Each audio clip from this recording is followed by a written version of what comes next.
जो प्रसंग आपके सामने मैं कह रहा हूं वो एक प्रसंग बड़ा अनोखा है। भगवान शंकर से देवी पार्वती ने प्रश्न किए और उस प्रश्नों की श्रृंखला में पहला प्रश्न यही था कि भगवान को अवतार लेने की क्या आवश्यकता है।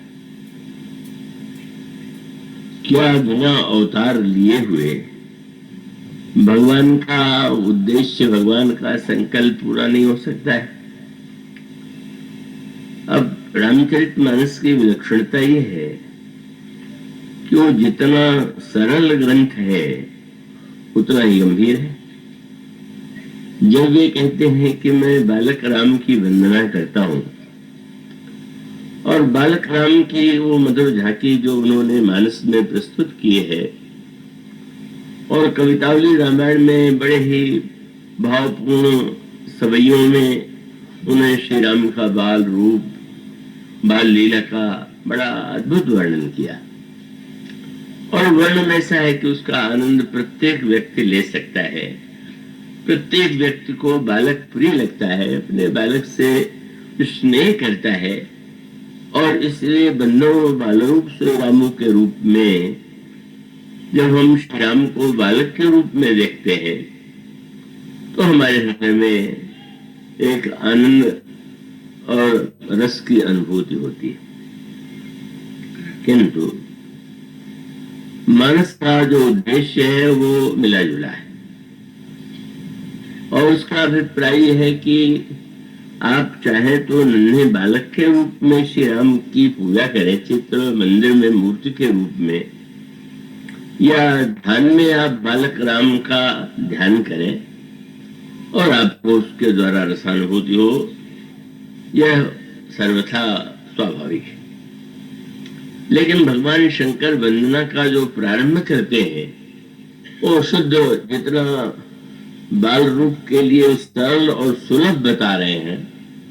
बंदम बाल रूप श्री रामो सब सिद्ध सुलभ, तो बालक राम जितने सुलभ है पर शंकर जी जब उनकी वंदना करते हैं तो वो तो उतना ही जटिल है, उतना ही कठिन है।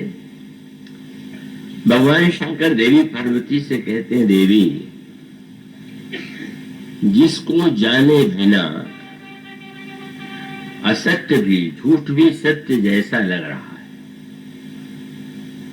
और जिसे जान लेने के बाद संसार खो जाता है, ऐसे श्री राम की मैं वंदना करता हूं। तो बालक के रूप में श्री राम खेले और वो कबहू शशि मांगत आरी करे, कबहू प्रतिबिंब निहारी डरे, कबहू करताल बजाई के नाचत मात सबय मन मोद भरे, कबहू रिचाए कहे हठ कहे पुल लेत सोई, जे लागे अड़े अवधेश के बालक चारि सदा, तुलसी मन मंदिर में बिहरे। क्या कभी भगवान राम खिलौनों के लिए मचल पड़ते हैं, कभी चंद्रमा को पाने के लिए माँ के मुंह से यदि निकल गया कि माँ से पूछ दिया, माँ ये आकाश में जो चमक रहा है वह कौन है। माँ ने सोचा कि बच्चे के समझ में आ गए इसका क्या उपाय है। तो बच्चे खिलौने से खेलते हैं तो उन्होंने कहा, पुत्र ये देवताओं का खिलौना है जो स्वर्ग वाले देवता जिससे खेलते हैं। तो समझाने के लिए कहा गया कि झंझट बन गया, क्योंकि श्री राम ने कहा ब्याह के खिलौने तो बहुत खेल चुका, अब उससे भी खेलने का मन हो रहा। अब मैं बड़ी चिंता में कि अब ये तो मैंने खिलौना कह करके अपने लिए विपत्ति बुला लिया, रूठ गए कि आप दीजिए। तो मैंने कहा, पुत्र का यह चंद्रमा स्वर्ग में है, ये नीचे नहीं आ सकता, असंभव है। और प्रभु की लीला में तो वे आंसू भी बहाने लगे और मन ही मन हंस भी रहे। माँ कहती है कि इस चंद्रमा को, ये स्वर्ग का चंद्रमा नीचे नहीं उतर सकता और प्रभु मन ही में सोच सकते हैं कि जो ब्रह्म को नीचे उतार सकता है वो चंद्रमा को नीचे नहीं उतार सकता। मानो प्रभु को ऐसा लगता है कि हमारी माँ नहीं जानती कि उसने कितना विलक्षण कार्य किया। अभी ये अवतार तत्व को जानना आवश्यक क्यों है? जिनके मन में नहीं जानने की इच्छा है वो नहीं जाने, वो कोई ऐसी बात नहीं है। पर वो जानने का संदर्भ को दृष्टांत के रूप में वो कह भी, आप मानस रोग के विषय में भी सुन रहे थे, आपने देखा होगा। आप में से जब किसी को चोट लगती है दुर्भाग्यवश, और अगर वो चोट बहुत गहरी हो तो व्यक्ति बेहोश हो जाता है। तो ये जो बेहोशी है ये प्रकृति की बहुत बड़ी कृपा है, क्योंकि अब चोट लगने पर उस चोट में जो पीड़ा है का उसको झेल पाना बड़ा कठिन है। तो प्रकृति बेहोशी के द्वारा का वो व्यक्ति को उस वो जो आप देख करके दुखी होंगे पर घायल होने पर जो बेहोश हो गया है का वो उस दुख का अनुभव नहीं कर रहा है। लेकिन डॉक्टर भी करते हैं, जब कोई बहुत कष्ट हो तो बेहोशी का इंजेक्शन देंगे, कोई दवा देंगे, पर बेहोशी लक्ष्य नहीं हो सकता। अगर कोई घायल होने पर बेहोश हो जाए तो ये कोई नहीं सोचेगा कि ये बहुत अच्छा है, बेचारे को दर्द का अनुभव नहीं हो रहा इसलिए बेहोश ही रहे, ये नहीं चाहेगा। बेहोश से पहले होश फैलाने का उपाय किया जाए और आवश्यकता पड़ने पर फिर भी चाहे नींद की दवा के रूप में चाहे किसी अन्य रूप में उसको दर्द की अनुभूति से मुक्त किया जाए। तो जो ज्ञान है वो मूर्खता है। जब कोई व्यक्ति अज्ञान में रहता है तो उसको कोई संसार का कष्ट नहीं। इसलिए प्रसिद्ध वाक्य है, सबसे भले वो मूढ़ जिन्होंने व्यापक जगत गति। मूर्ख सबसे अच्छे हैं, उनको कोई कष्ट नहीं होता। और श्रीमद् भागवत में भगवान वेद व्यास कहते हैं कि दो व्यक्ति ऐसे हैं कि जो परम सुखी है, या तो वो परम तत्वज्ञ है या तो महान मूर्ख। पर जो बीच वाला व्यक्ति बेचारा है वो दुख पा रहा है। तो अधिकांश व्यक्ति तो जो अज्ञान की निद्रा में, अज्ञान की बेहोशी में है का उन्हें उनके मन में कोई जिज्ञासा भी नहीं उठती, कोई प्रश्न भी नहीं। अब भक्त की जो व्याख्या है, मैं आशा करता हूं फिर आपसे कहूंगा, उसे आप एकाग्रता से सुनेंगे। भक्त सोता है कि जागता है? तो सोना ज्ञान है, जगना ज्ञान है। लेकिन सोते हैं तो सब कुछ भूल जाता है और जगते हैं तो सब जब दिखाई देता है तो अनेक समस्याएं होती, अनेक प्रकार की बाधाएं और दुख होता है। तो क्या करें? सोए कि जागे? तो भक्त सोता है कि जागता है? तो अनोखा एक वाक्य कहा गया कि भक्त के जीवन की विशेषता ये है, वो बड़ा गंभीर पद है जिसमें गोस्वामी जी कहते हैं कि एक तो सोने में यह चिंता रहती है कि भाई हम तो गहरी नींद में सो जाएंगे और हमारी वस्तुएं बाहर पड़ी हुई है। तो ऐसा तो नहीं होगा कि गहरी नींद में मैं वो डूब गया हूं, कोई आके चोरी कर ले। तो वो स्वामी जी बड़ी विनय प्रतिज्ञा में पद में कहते हैं कि अगर किसी के पास कुछ न हो बाहर खोने का तो निश्चिंत होकर सोएगा, अगर है तो चिंता होनी स्वाभाविक है। तो कहते हैं कि भक्त करता क्या है, उन्हें बाहर कुछ रहने ही नहीं देता। बाहर कुछ नहीं है उसका, होएगा क्या? तो वो बाहर नहीं है तो ये जो कुछ है उसको कहाँ रखता है? वो समझ के सकल दृश्य निज उदर मेली, कहो सारे विश्व प्रपंच को अपने पेट में रख लेता है। भाषा बड़ी लक्षण सी है। जब प्रलय काल होता है तो संसार सूक्ष्म रूप में कहाँ रहता है? तो कहते हैं भगवान के उधर में ही सारा ब्रह्मांड निवास करता है। और आप भी अगर गहरी नींद सोना चाहे तो वस्तु को बाहर न रहने दे, अपने भीतर ले आवे। और भीतर अगर वो वस्तु है तो चोरी जाने का कोई डर नहीं। इसलिए मीरा जी ने जो कहा, पायो जी मैंने राम रतन धन पायो, तो उसमें उनका अभिप्राय है कि रतन बाहर मिले तो खोने का डर है, पर रत्न अपने हृदय में ही है तो खोने का कोई डर नहीं।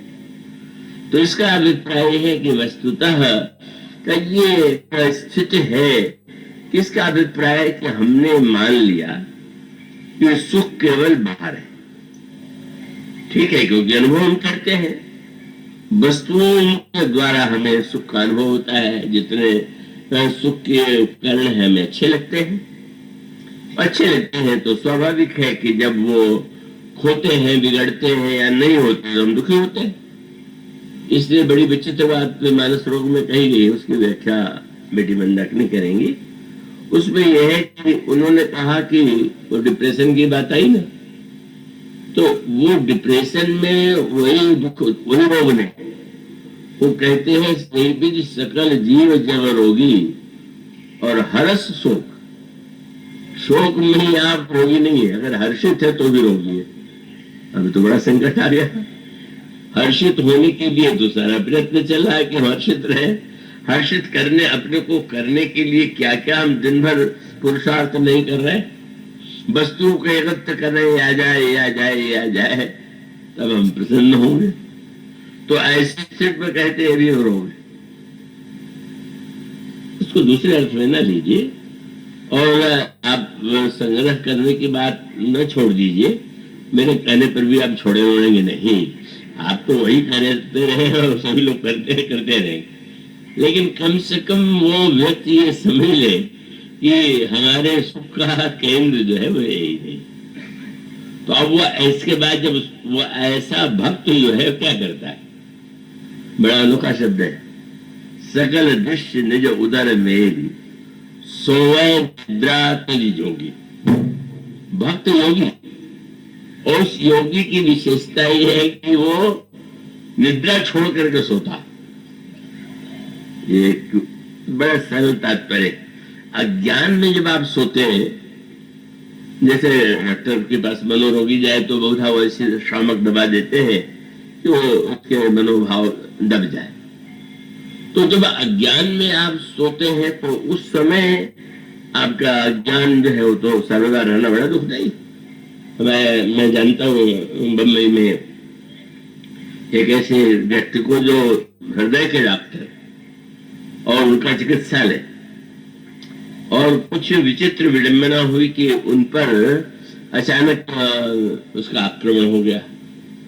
अब आक्रमण होने पर एक असावधानी अन्य डॉक्टरों से हो गई, जो मुझे बताया गया। मैं कुछ उसका विशेषज्ञ नहीं हूँ, डॉक्टर भी हूँ तो साहित्य का हूँ, कोई शरीर का डॉक्टर नहीं हूँ। तो उसमें उन्होंने किया क्या कि ऐसे अवसर पर रोगी के हृदय के लिए ही औषधि नहीं दी जाती, अब तो मस्तिष्क भी काम करता रहे, भूल हो गई तो हृदय की दवा तो दे दी गई, पर मस्तिष्क को चैतन्य रखने के लिए जो दवा थी नहीं दी गई। परिणाम क्या, वो आज भी कई वर्षों से है। और वो कह लीजिए कि उनको कोई भान ही नहीं। अब मस्तिष्क में कुछ बातें ही नहीं होती, अपने को जानते हैं न सामने वाले को जानते हैं, पर क्योंकि हृदय काम कर रहा है तो कई वर्षों से पड़े हुए। आप कल्पना कीजिए कितनी बड़ी विचित्र स्थिति है। स्वयं हृदय रोग का विशेषज्ञ डॉक्टर, और उस पर आक्रमण हो गया उसके हॉस्पिटल में, जो हृदय रोग का हॉस्पिटल, और वहां भूल हो गई डॉक्टर से कि उसने वो औषधि नहीं दिया कि जो हृदय के साथ, यही तो जीवन का सत्य। कहाँ किसके जीवन में किस क्षण में कौन सा मनोरोग आक्रमण कर देगा, बड़ा कठिन है। और ऐसी परिस्थिति में अगर कहीं स्थिति हुई तो कई वर्ष तक से बेचारे परिवार वाले तो जीवित है, वह उस अर्थ में तो मृत नहीं है, श्वास चल रही है, उनको भोजन भी किसी तरह से पहुंचाया जाता है, पर मस्तिष्क काम नहीं करता। तो सक्रियता का अर्थ है कि आप सोइए पर अज्ञान की निद्रा में नहीं, और जागिए तो जागने का अर्थ केवल यह न हो जाए कि आप निरंतर अहंकार में ग्रस्त हो करके वो स्थिति अपने जीवन में उत्पन्न करने की आपको दिन भर थकान की अनुभूति हो। निद्रा में थकान नहीं है पर अज्ञान है, और जागृत में अज्ञान नहीं है पर थकान। पर भक्त की विशेषता क्या है? पर सकल दृश्य निज उदर मेली सोए निद्रा तज जोगी। अब ऐसा जो व्यक्ति होगा, भगवान का भक्त कौन बने? तो भक्ति तो इतनी सरल है कि आप राम नाम ले रहे हैं तो भी भक्त है। राम नाम लीजिए, भाव को भाव अनक आलस हूं, नाम जपत मंगल दसों। पर वो भक्ति का यह रूप जो सरल है। मैंने पहली कक्षा में जब आप विद्यार्थी को भेजते हैं और वो चित्रों को देख करके वो पाठ याद करता हो तो बड़ा सरल है, पर आगे चल करके इसी प्रकार से भक्त की कक्षा में पहली कक्षा तो बहुत ही सरल है। अब भगवान का नाम लेने बस इतना बहुत है, नाम से ही आपका कल्याण हो सकता है। लेकिन अगर आपके साथ इसमें एक शब्द आया जुड़ा हुआ है, मैं आशा करता हूं आप थोड़ा एकाग्र रहेंगे। भक्त के साथ एक शब्द आया है दृढ़। भक्ति एक बात है और दृढ़ भक्ति दूसरी बात है। तो दृढ़ भक्ति भगवान श्री राम ने जब हनुमान जी को भक्ति का उपदेश दिया, या जब भक्ति के विषय में सतीश जी ने प्रभु के स्वागत में जब वे जा रहे थे तो घबरा गए। तो उनके मन में इनसे पूछा गया कि आप तो भक्त हैं? बोले भक्त तो हो सकते हैं पर दृढ़ भक्ति नहीं। और दृढ़ भक्ति का अभिप्राय यह है कि दृढ़ भक्ति तो अत्यंत कठिनाई से आती है, और उसमें भी क्रम है। आप रामायण को ध्यान से पढ़ा करें, आप चरित्र और उसका आनंद तो लीजिए, पर उसमें लिखा हुआ है ज्ञान पहले जानिए, जाने बिनु न होई प्रतीति। माना हुआ विश्वास पूरा नहीं। आपने माना है लेकिन जाना तो नहीं है। तो जिस समय आप जान करके विश्वास करते हैं तो जो आपका माना हुआ विश्वास है वो जाना हुआ विश्वास हो जाता है। तो जाना हुआ विश्वास जो होगा माना हुआ होने पर भी दृढ़ होगा। और अगर आपने केवल माना है, जाना नहीं है, तो दृढ़ता नहीं आएगी। तब आप थोड़ी देर में कोई भी स्थिति आएगी तो आप विचलित हुए बिना नहीं रहेंगे। ऐसा लोगों के जीवन में दिखाई देता है। भक्ति करते हैं लेकिन कोई प्रतिकूल परिस्थिति आ गई तो बेचारे बेचैन हो जाते हैं, हमारे परेशान हो जाते हैं। कई लोग तो मैंने देखा कि उन्होंने चित्र उठा के नदी में फेंक दिया। ऐसे एक सज्जन को मैं जानता हूँ जिन्होंने चित्र भगवान का ही नहीं, मेरा चित्र भी फेंक दिया। मेरा चित्र तो फेंकने का अर्थ है मैं कुछ ही नहीं, तो दूसरा क्या अर्थ है। लेकिन इसका अभिप्राय हुआ कि उनको ये लगा कि भगवान के विषय में कहता है तो उसको भी फेंको। तो वैसे हम नदी में भगवान को फेंक सकते हैं, बहा सकते हैं, वो तो सरल है। तो कोई भक्त की दृढ़ता नहीं। इसलिए रामायण में आया कि पहले मानने का दावा मत की, मैं बड़ा विश्वासी हूं। जाने बिनु न होई प्रतीति। जिसको प्रतीति कहते हैं वो जानने के बाद होती है, और बिनु प्रतीति हो नहीं प्रीति। जब जानेंगे तो विश्वास होगा, विश्वास से प्रेम होगा, और प्रेम के बाद क्या होगा? तो प्रीति बिना नहीं भगत दृढ़ाई। प्रीति के बिना जो भक्ति होगी दृढ़ नहीं होगी। कैसे? बोले जिन खगपति जल की चिकनाई। जैसे दो तरह के आपके शरीर में चिकनापन आ सकता है। अब पानी डालिए तो आपका सारा शरीर भीगा हुआ लगेगा, लेकिन वो भीगापन बस एक क्षण का है, थोड़ी देर बाद शरीर फिर सूख गया। और जब तेल आप शरीर में लगा ले, दृष्टांत है, तो चिकनाई जब तक जल शरीर में वो लगा है, जब तक आप उसको धो के न निकाले तब तक वो चिकनाई भी नहीं रहेगी। उन्होंने कहा कि जिसके जीवन में प्रेम की चिकनाई है उसकी भक्ति दृढ़ होगी। और जिसके जीवन में प्रेम की चिकनाई नहीं है वो भक्त दृढ़ नहीं हो सकती। भगवान राम ने शबरी जी की प्रशंसा करते हुए ये शब्द कहा, और यहाँ पर भी दृढ़ की बात कही कि वो शबरी जी से भगवान राम ने कहा, नौ मह जिनके एको होई, नारी पुरुष चराचर कोई, सोई अतिशय प्रिय भामिनी मोरे। देवी, 9 भक्ति में से एक भक्त भी अगर किसी के जीवन में हो तो मुझे प्रिय है। पर मैं, शबरी जी ने कहा, तो मेरे लिए क्या आ गया? बोले, तुम्हें उपदेश नहीं दे रहा हूं, तुम्हारे बहाने से उपदेश दे रहा हूं, क्योंकि तुम्हारे जीवन में भक्ति नहीं है। अभी तो क्या है? नवमह जिनके एको होई, नारी पुरुष से चराचर कोई, सोई अतिशय प्रिय भामिनी मोरे, सकल प्रकार भगति दृढ़ तोरे। तुम्हारी भक्ति दृढ़ है। तो अब बच्चे का जो ज्ञान है, विद्यार्थी पहली कक्षा में जाता है तो वो भी याद करता है ग माने गधा, ठीक है। तो जीवन भर ग माने गधा याद करता रह जाएगा तो फिर तो गधा ही रह जाएगा। इसका अर्थ है कि इसको आगे भी तो बढ़ना है, इसलिए बुद्धिजय जानना आवश्यक है। इसी को कहते हैं, पहले आप सो रहे हैं तो जगाने की आवश्यकता है। पहले सोने को जो सोते, कथा क्या है? क्या डॉक्टर तो सोने की दवा देते हैं, ठीक है देते हैं, उसकी आवश्यकता है, लेकिन कथा माने आपको नींद की दवा नहीं। जो को नींद कथा में आती है उनके लिए मैं क्या कहूँ, को वो बेचारी तो संकट में है। लेकिन कथा का उद्देश्य आपको जगाना, और जगाने से क्या होता है? जो सत्य लग रहा था, आप सपना सोए हुए और नींद में आप सपना देख रहे हैं। अब गोस्वामी जी मेरे पत्रिका में 2 बहुत बड़ा सुंदर दृष्टांत देते हैं। उन्होंने एक दृष्टांत दे दिया कि सुबह सेज सपने बुवत, पर सुबह सेज सपने सोवत, बारिधि बुवत भय लागे। नींद में व्यक्ति का समुद्र उमड़ आया है और मैं डूब रहा हूं। और कभी कभी नींद में कहीं बोलने लग जाते हैं। आप लोगों में से बहुत से लोग ऐसे होंगे, हम लोग होंगे, नींद में बोलने का, और नींद की बात को कभी जोर से बोलता है। तो नींद गहरी थी, देखा कि मैं डूब रहा हूं तो चिल्लाया, अरे मैं डूब रहा हूं समुद्र में, नाओ जल्दी से लाओ। वो स्वामी जी कहते हैं उस समय अगर कोई बाहर भाग करके नाव लेकर के आने की चेष्टा करे कि मैं इसको बचावे, तो बुद्धिमान स्वयं नहीं।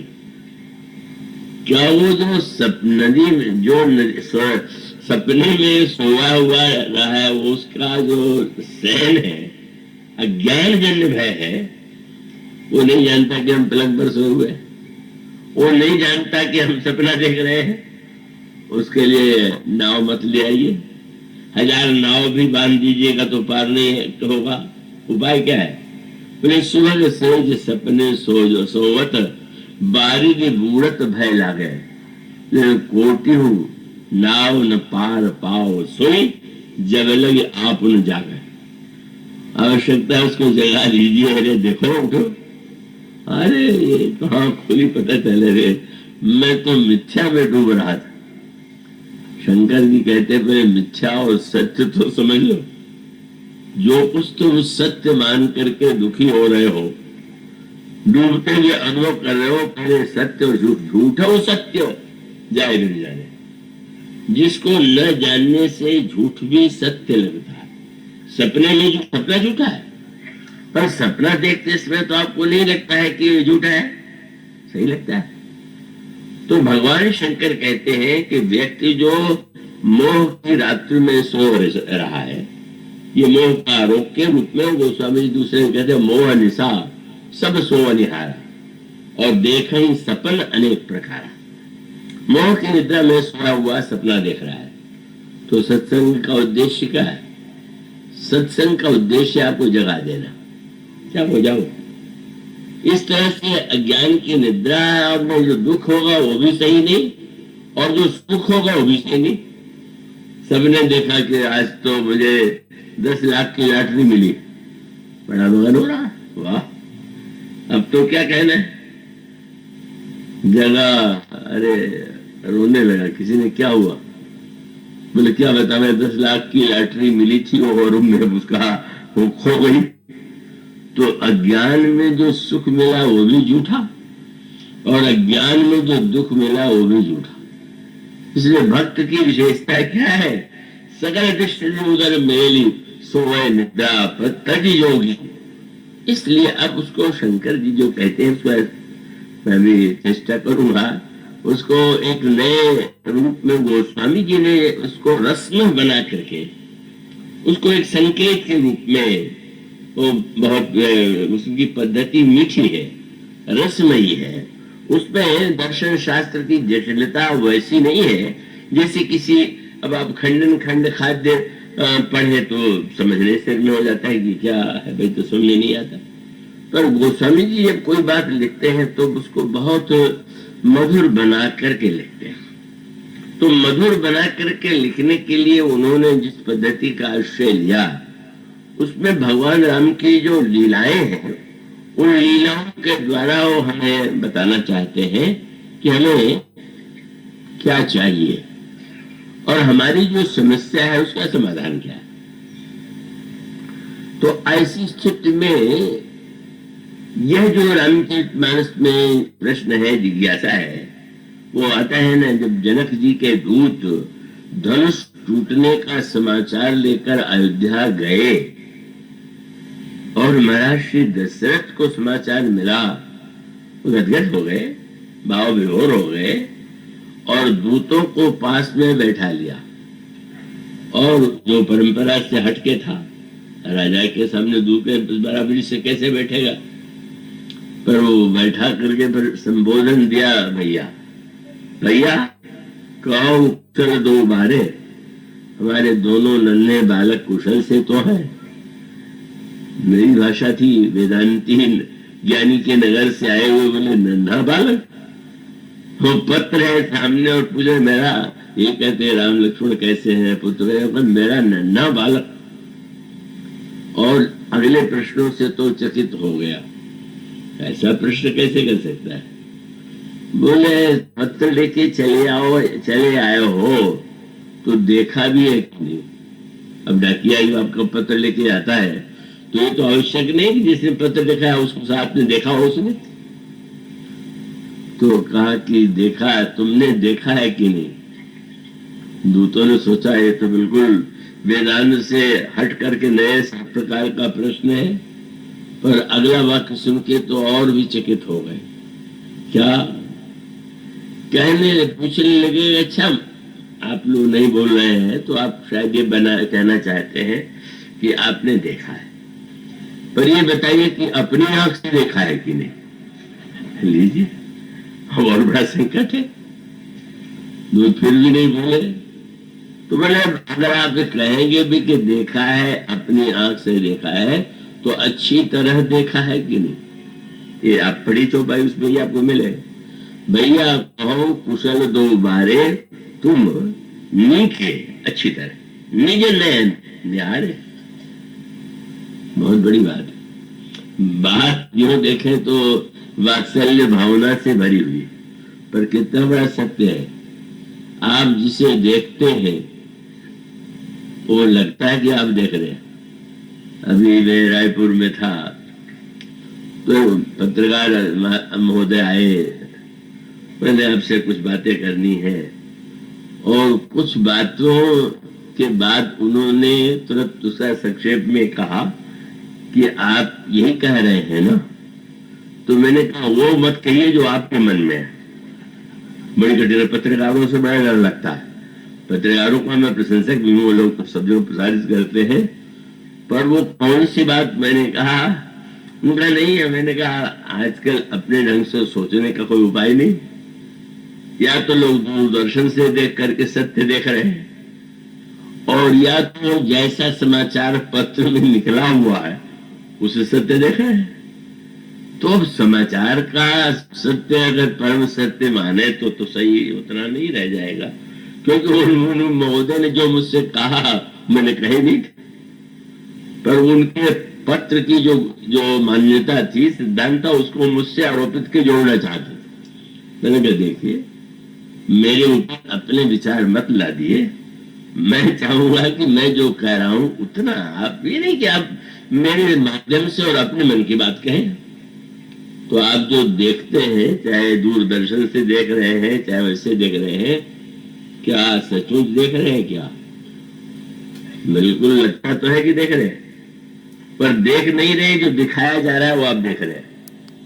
आपकी आंखों में जो दिखाई दे रहा है वह तो उस चमत्कार दिखाने की कला का है, बड़ा कठिन है। इसलिए उन्होंने जब कहा कि अपनी आंख से देखा, तो इसका अर्थ है अपनी आंख से देखना तो बहुत कम लोग जानते हैं।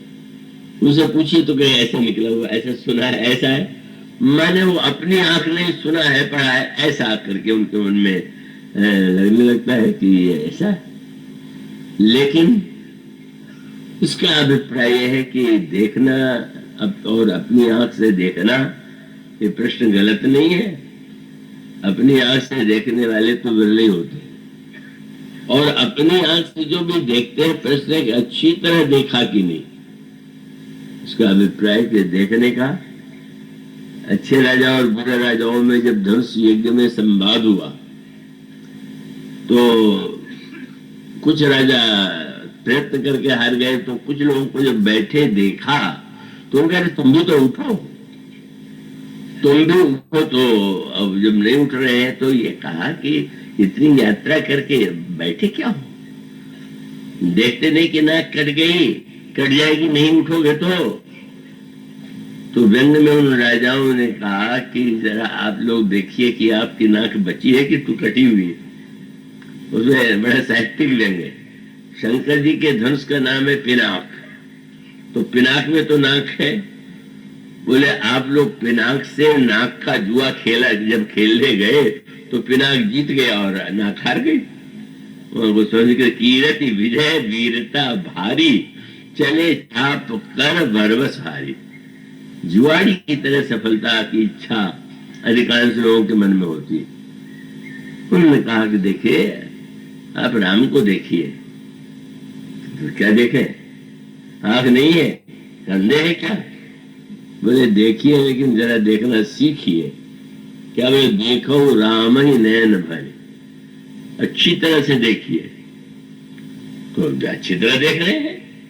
बोले नहीं, आंख में अगर मोतिया हो जाए या रोग हो जाए तो बोले तुम्हारी आंख में तो 3-3 वस्तुएं हैं क्या? उन्होंने कहा देखो राम ही नैन भरी, तजी ईर्षा मद वो। ये 3 रोग तुम्हारी आंख में। ईर्षा भरी आंख से देखोगे तो क्या देखोगे? जिससे ईर्षा हो जाती है उसमें कोई गुण ही नहीं दिखाई देता, और नशे में देखें तो अपने को छोड़ के कुछ नहीं दिखाई देता, और मोह से देखें तो स्वप्न की स्थिति में ही है। मानो तब जब ये प्रश्न कर चुके तो दूतों ने कहा आप कैसे मानेंगे कि मैंने अपनी आंखों से देखा? बोले प्रमाण दीजिए, कैसे जाने कि आपने अपनी आंखों से अच्छी तरह से देखा है? ऐसा बढ़िया उत्तर दिया जो शंकर जी की वंदना की ठीक व्याख्या है। उन्होंने तुरंत कहा कि हाँ महाराज, आपके पुत्रों को अपनी आंख से देखा है, अच्छी तरह से देखा है। क्या प्रमाण? बोले जिस दिन से देखा है दिखाई देना बंद हो गया। कितनी बड़ी बात कह दी। उन्होंने कह दिया कि देव देख तो बालक दो, अब न आंख आवत खो। और इसका अभिप्राय क्या? जब तक असत्य है तो असत्य दिखेगा, सत्य दिखेगा तो असत्य क्या रहेगा? का वस्तुतः बस जनक जी के आके दूतों के उत्तर से संतुष्ट हो गए। इसका अभिप्राय शंकर जी कहते हैं तुम झूठ को सत्य मान करके झगड़ा कर रहे हो, संसार के झूठ को। इसीलिए सत्य और झूठ का विभाजन 2 तरह से, पारमार्थिक सत्य और व्यवहारिक सत्य। तो व्यवहार में तो व्यवहारिक सत्य से काम चलाया जाता है।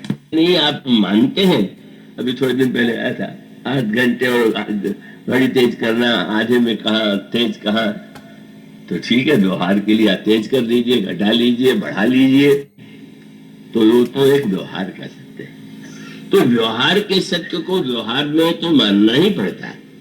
लेकिन व्यवहार के सत्य को परमार्थ का सत्य तो नहीं मानेंगे।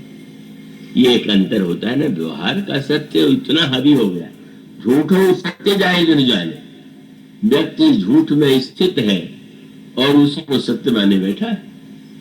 ये मानो सूत्र ये है कि इसीलिए भगवान कृष्ण के विषय में ये प्रसिद्ध है कि वो झूठ बोल लेते थे, और कई लोग भगवान कृष्ण इसलिए पसंद आते हैं कि झूठ बोलने की बड़ी सुविधा।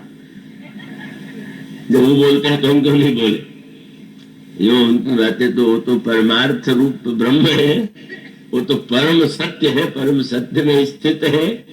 अब उनका सत्य और व्यवहार के सत्य में तो भेद पड़ जाता है।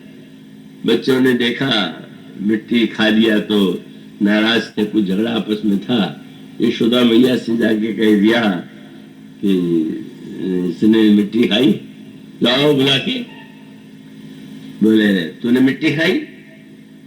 कहने लगे नाहम भक्षितवानम्ब, मैंने बिल्कुल मिट्टी नहीं खाई। अब तो माँ को लगा कितना ठीक है, इतने लड़के गवाही दे रहे हैं कि खाई, और ये बड़े ऐसे कह रहा है दावे से कि मैंने नहीं खाई। तो ये बच्चे क्यों कह रहे हो? बोले सर्वे मिथ्याभिशंसिन, सब झूठे। और बुरा लगा, सब झूठे, अकेले तू ही सच्चा रह गया। और तब माँ ने तीसरी बात कही, तुम्हारा बड़ा भाई बलराम भी कह रहा है। अब चुप हो गए। कई ऐसा सभ्यता शिष्टाचार है, ये बहुत कम लोग जानते हैं।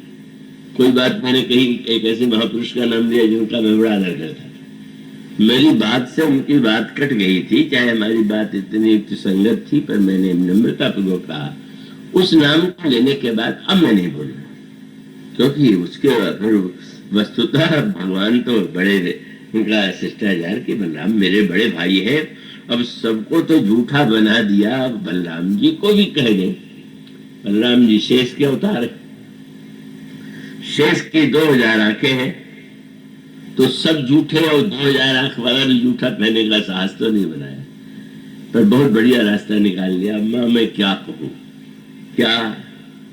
बोले अगर तुम्हें मेरी बात पर विश्वास न हो तो समक्षम पश्य में मुखम, मैं मुख खोल करके दिखाता हूं, देख ले। खाई होगी तो मिट्टी लगी ही होगी।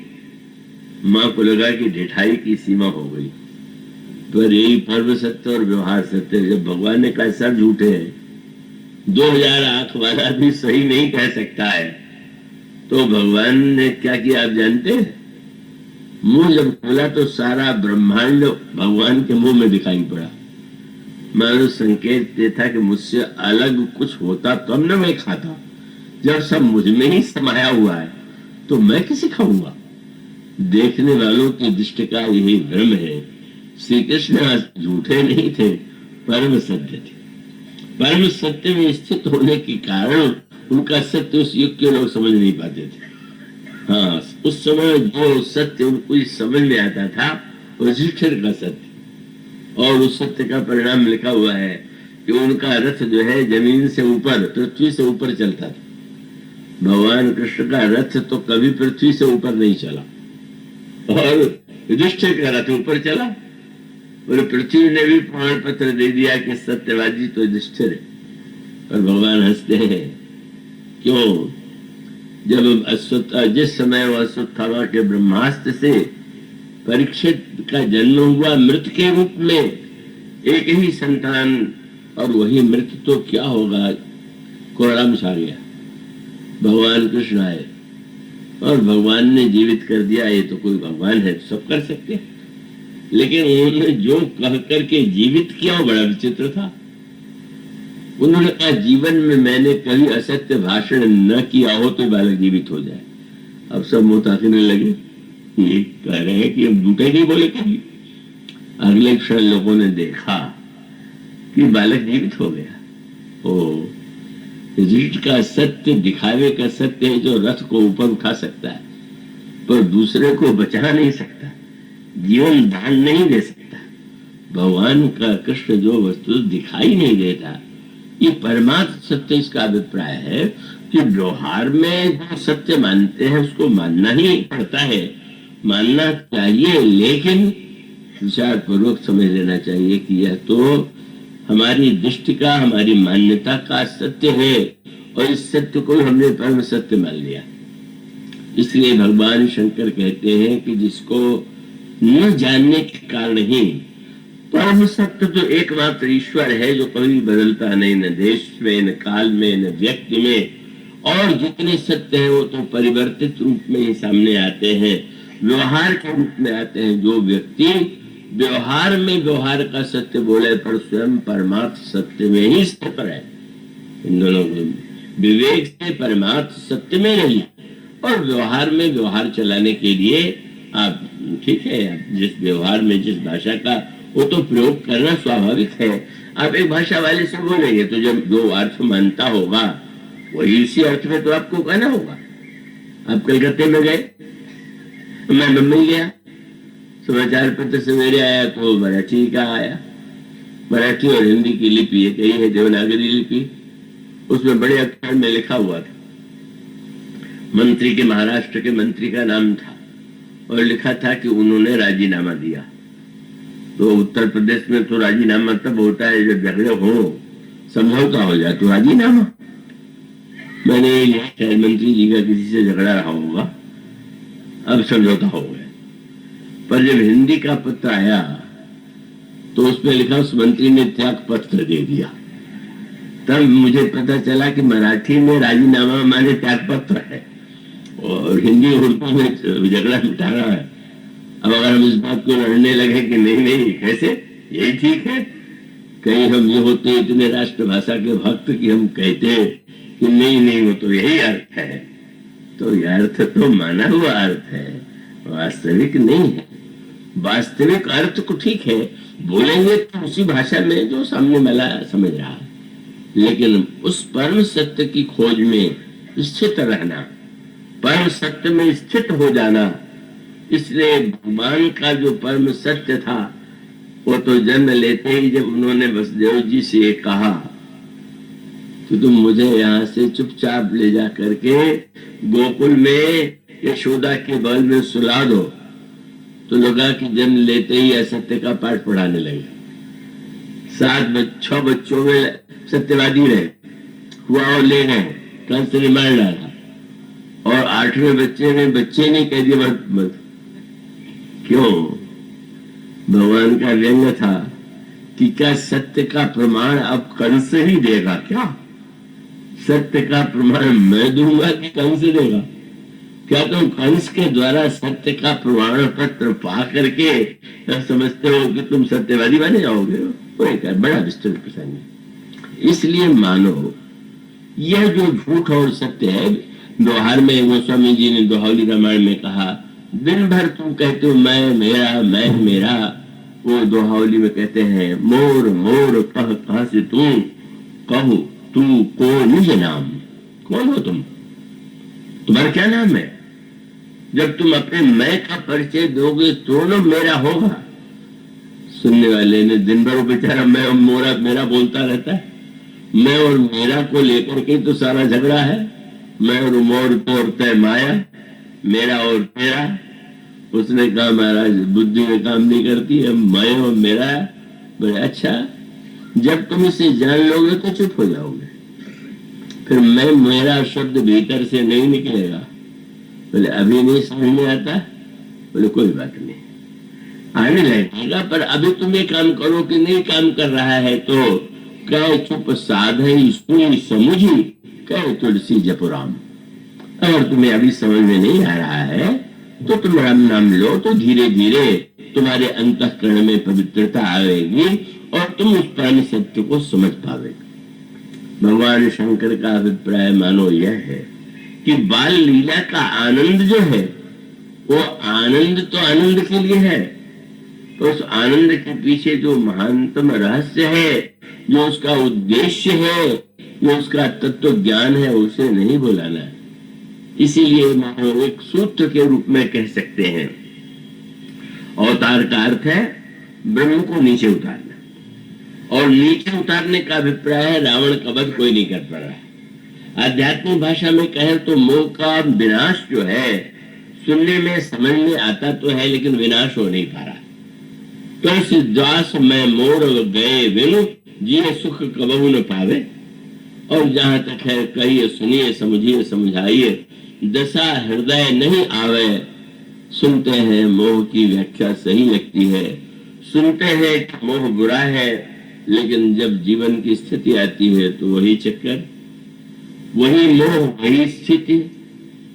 और उसका मानो सूत्र यह है कि अगर हमारे जीवन में ऐसी स्थिति आवे कि हम बुराई को मिटा सकते हैं तो जितनी शक्ति है उतने में तो हमें प्रयास करना ही चाहिए। लेकिन जब ये लगने लगे कि हम अपनी शक्ति से उस बुराई को नहीं मिटा सकते, तो ये जो भगवान या भक्ति का प्रसंग है वो इसीलिए है। इसका अभिप्राय यह है कि आप क्षणिक उपाय करना चाहें तो उपायों के लिए तो अनेक उपाय, ये समझ लीजिए। और अवतार माने नीचे उतारना। कविता की भाषा में कहें तो यह है कि ऊपर से अगर आप नीचे देखें तो आपको सब कुछ इतना धुंधला और छोटा दिखाई देगा। आपने पढ़ा होगा आर्मस्ट्रांग जब वो चंद्रमा पर पहुंचा तो वहां से उसने देखने के बाद बोले जिस पृथ्वी को मैं इतना विशाल समझता था वो इतनी छोटी सी आकाश में लगने लगी। जब अनंत आकाश को देखते हैं तो वो तो बहुत छोटा प्रतीत होता है। इसलिए ईश्वर को अवतार क्यों लेने के लिए भक्तों ने कहा, वे बहुत ऊपर रहते हैं इसलिए शायद दिखाई नहीं दे रहा। हम लोग कितना कष्ट भोग रहे हैं, कितनी समस्याएं आ रही हैं, और बड़े बड़े होते हैं। ईश्वर अगर देखता होता तो क्या हम लोगों की समस्या का समाधान न करता। तो अवतार माने भक्तों ने कहा ऊपर से मत देखिए, नीचे उतर के देखिए। अवतार माने नीचे उतरना।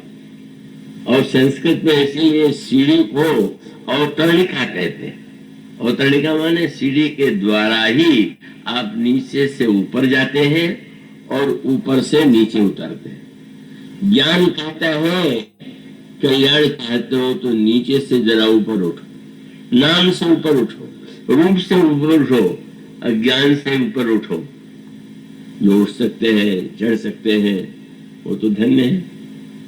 लेकिन भक्तों ने उलट करके भगवान से कहा इतने लोग चढ़ेंगे तो महाराज कितने दिन लगेंगे, इतने लोग ऊपर नीचे और आप ऊपर, इससे अच्छा होगा कि आप ही उतर आओ।